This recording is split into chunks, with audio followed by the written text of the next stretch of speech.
কইলাম করতে তুমি হলো ধরেন ধরেন ফোন দিছে আমার দাদি করি পরে আছে আপনি দেয়া যাবি না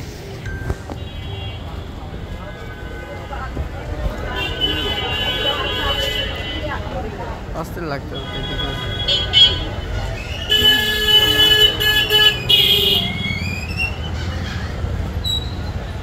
দুইটা মারামারি কর আমরা দেখি কিরা পারে এদের টাকা বস